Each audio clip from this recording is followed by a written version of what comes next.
So, okay. Voltage 5, 24 inches.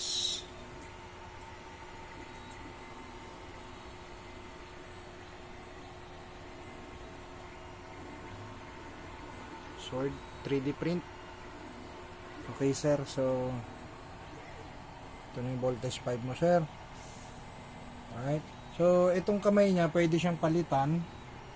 Okay, voltage 5 statue, pwede palitan itong alternate sword hand niya ng ultra electromagnetic spectrum. Ay, ultra electromagnetic pa pala. Susot mo lang siya sir. So ganyan lang. Yan.